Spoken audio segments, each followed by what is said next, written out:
stayed. So, like Sacagawea stayed there for briefly. Daniel Boone, lots of people who crisscross the West. Presidents or, notable names. They mentioned several more while we were there, unfortunately.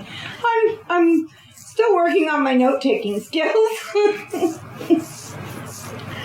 So, when they came back to the fort, it operated pretty much as it had. But the fort was getting a bad reputation from the fur traders because the fur traders had to make a profit.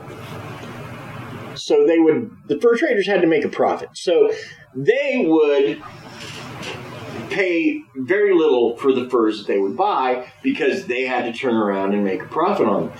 Now, the store Fort Osage didn't have to do that. They didn't have to make a profit.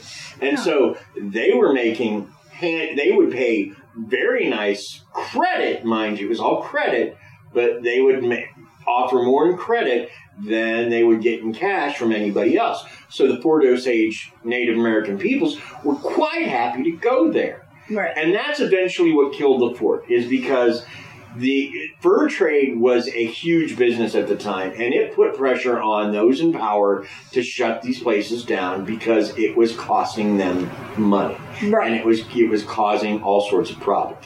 What happened to the fort? Why did it become not a thing? Did the Nazis explode it? Wait. Well, you're way in the future of where we are right now. You've gone 105 years into the future from where we are. Come back to the raccoon tail hat days with us. I'm sorry. Louisiana purchase and wagon trails and all that good stuff. Come back here with us. Now, that is something I forgot, that this is one of the first things, when they bought the Louisiana Purchase, this is one of the first things they developed. Right. So that's pretty cool. Yeah. So was it right or was it wrong? No. No, you were wrong. Way wrong. Way wrong. What happened was the fur companies, which were the tech giants of their day, saw themselves as losing money because of these places. So since they had senators and representatives in their pocket, they were able to convince them to shut these places down. So officially, it was shut down in 1836. Now, Sibley, George Sibley, who had been the factor, lived there for a few more years. He kind of helped with the founding of the town of Sibley. He also helped negotiate a treaty with the Osage. And that was really it. That was the end of it. And he moved down. And that was the fort that was. Then, like I said, at that point, what happened is as people came to the area and were like, boy, I need to build a barn, I need to build a homestead, I need to build a fence, they saw all this lumber that had been used. Like, hey, look, trees. They're already cut. Right, and they didn't have to cut the trees, so they just took it and made what they needed with it. There you go. And it saved them some work. So, and then they found it again in the 1940s. And they found the foundations of it. Because the settlers took almost all the wood except for Sibley's home, and then that caught fire and burned down. And then the place sort of vanished for 100 years until it was found again in the 1940s. And then they recreated it because they could, because they had excellent records. And so now Fort Osage has become the Fort Osage National Historic Landmark. And like I said, it's run by Jackson County Parks and Recs. And they have just done a beautiful job with it. They've slowly added onto it and made it a really neat place to visit. They're also making some parts, so I know, like, you couldn't go upstairs in the office because they were remaking it. Right. They're doing some renovations. They're trying to make it even better. Even better. And now, even though it hasn't had a permanent resident for quite a while, there are some things that I do need to say. One, some of the people working there as reenactors are amazing. There's a gentleman named Claude that spoke to us. At first, honestly, he was trying to give us his shill, his speech, his thing, where he's like, "Oh, you're travelers from the future wearing strange clothes," and then, I don't know, something Laura said to him, he stopped, and because I guess he realized we actually have an appreciation of history, and he really began to talk history with us, and that was amazing. Absolutely. So they've got great people there, and if you are in the area, I cannot stress enough how just a couple hours there is worth your time. It is so worth your time. Absolutely. Like I said, we went on a Sunday, which a Sunday afternoon, there's so many days you're like, I wish I could do something with the family. So many things are closed over the weekend. This was an amazing thing to do with our kids. And we all walked away learning something. There's also half-priced items off. It was really neat. Like I said, the earthly residents are long gone. Absolutely. The unearthly residents are there in droves, apparently. Absolutely. The place is fairly haunted. Now, they do a paranormal... They have paranormal team out every year around Halloween. And so we have stories from Julie, and we have permission to use that name, not her last name. I have no idea what her last name is. But Julie gave us permission to tell stories. Now, the guy that took us took them to one of the buildings said the building had a dungeon where prisoners of war were held. They all asked a question into his recorder. They got some muffled responses, but one question got a very clear response. How many men have you killed? A spirit answered, 10. In another building, the question was asked, what's your name? And the words Elijah came up in Julie's sister's ghost app. Julie also took some haunted pictures. We will use at least one of them as our logo piece for this episode. Mm-hmm. We also took some great pictures while we were there. Yeah. I was scared of getting haunted, so I guess I was just like, mannequins, do you mind if I take a picture of you? Now, another story online through the Haunted Missouri group tells of experiences that have been reported from people seeing a soldier in one of the fort's towers, to hearing ghostly footsteps, or even an apparition who supposedly tucked a visiting investigator in one night.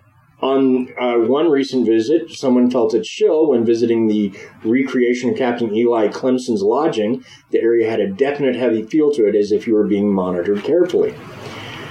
And I have to say, I felt that. I really,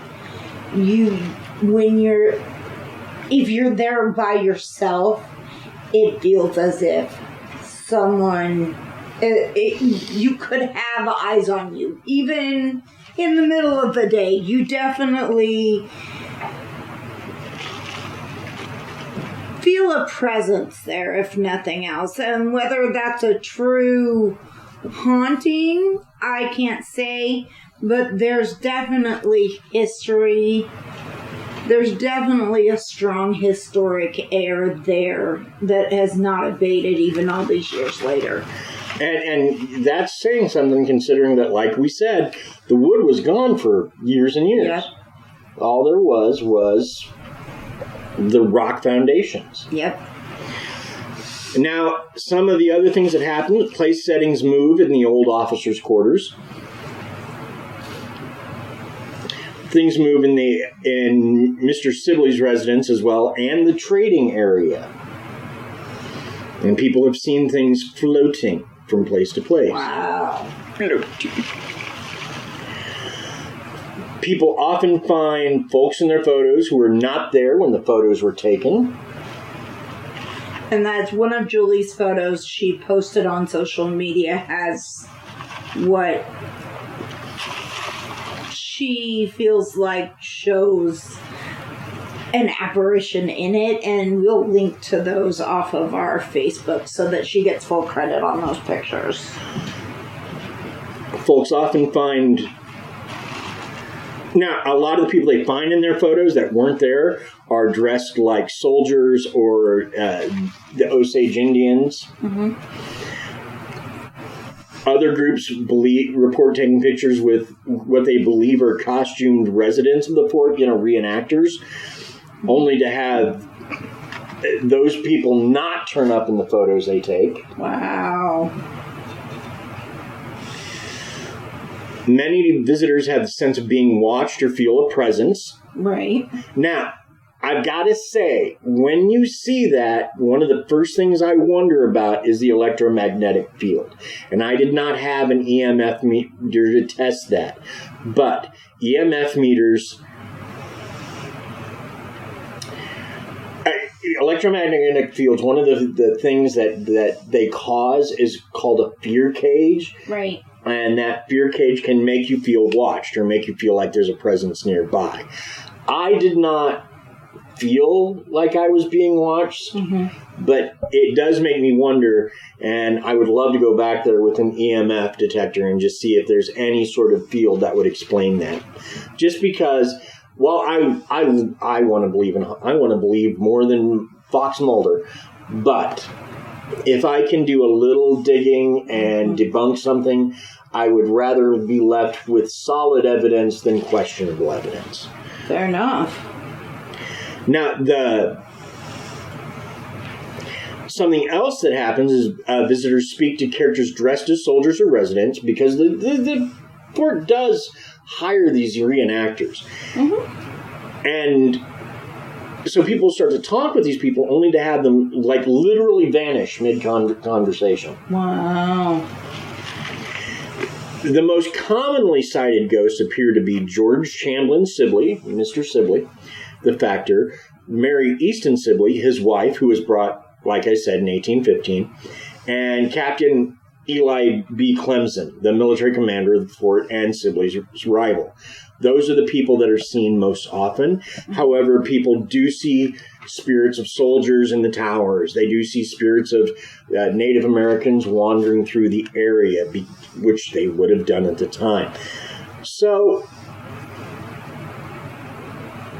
overall, if you ask me, well, what do you think? I think the place is haunted, and I think it makes sense that it's haunted. Absolutely. You're dealing with the Missouri River. You're dealing with limestone, because the Missouri River's full of it.